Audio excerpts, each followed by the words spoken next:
Welcome to Indiana Pass, 11,910 feet.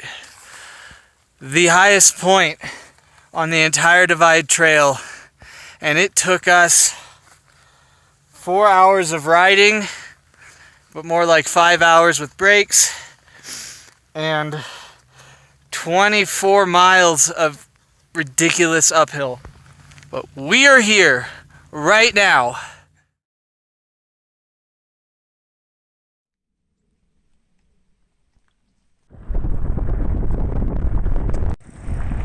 Look at that thing! Super fun! So we are here right now at the Summitville Mine Superfund site.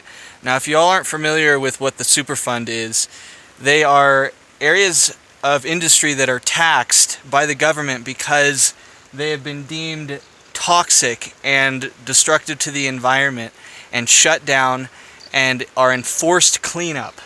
So this area, this old mine, is in the process of whoever the company is that owned it, they're having to clean up all of the disaster area that they've produced. Now on the map even, it indicates that you should definitely not drink the water around here because it is contaminated from the outwash of this mine. And if, God, just look at it. It looks like a part of an alien planet. It is just completely decimated.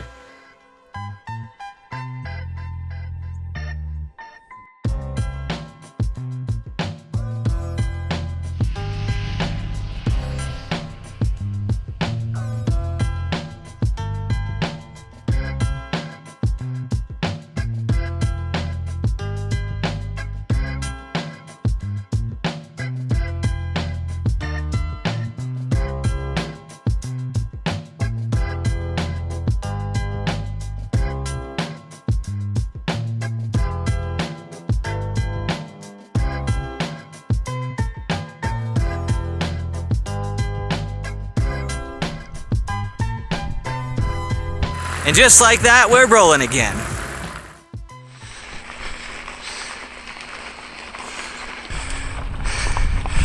Yeah! Are we at the state line now? That's it!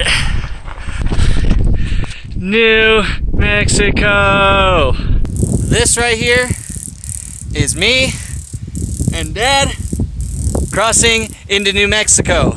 Now, for the trip, that makes 2 provinces of Canada and 4 states, making this the 5th state I am cycling through. Not only that, this is the last state that stands between us and Mexico.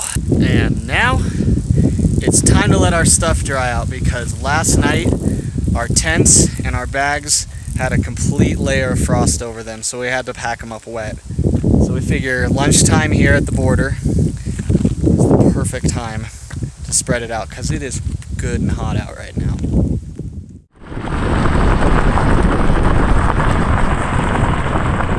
That night, we ended up staying in the small town of Abiquiu, New Mexico, with the well-loved trail angel Orlin.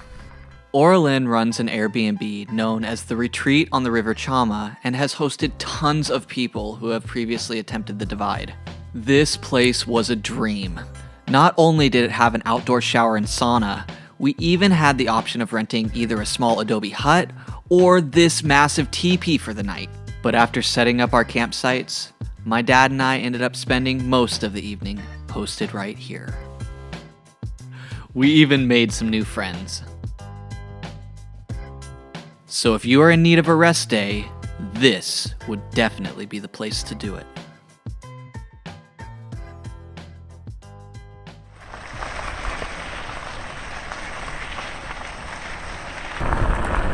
Follow the yellow flowered road, and you are definitely on track for the wonderful land of Oz, just over those hills.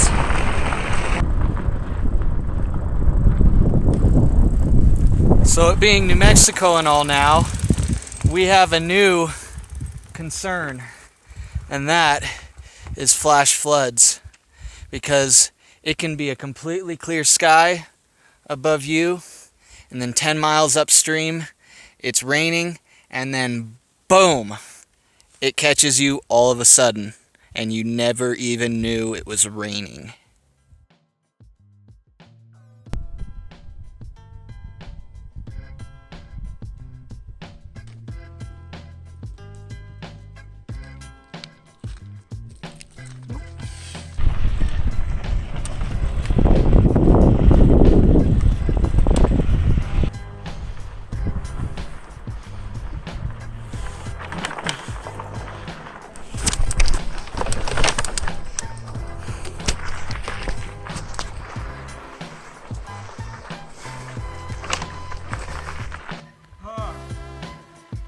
Sweet Jesus!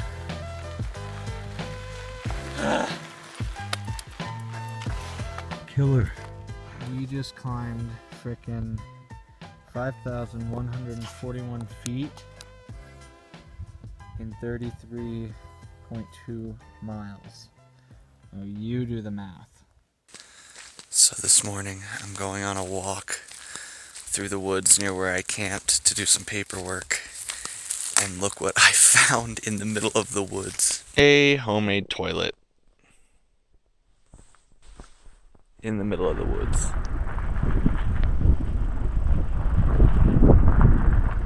So this right here is it, gang.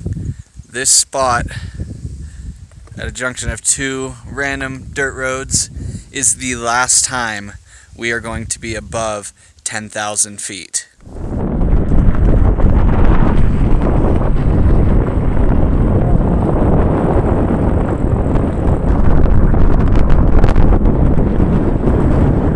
Now, I'm not too sure if I've said this before, but when you transition between climate zones, it is so dramatic in that you don't see this gradual change from forest to desert.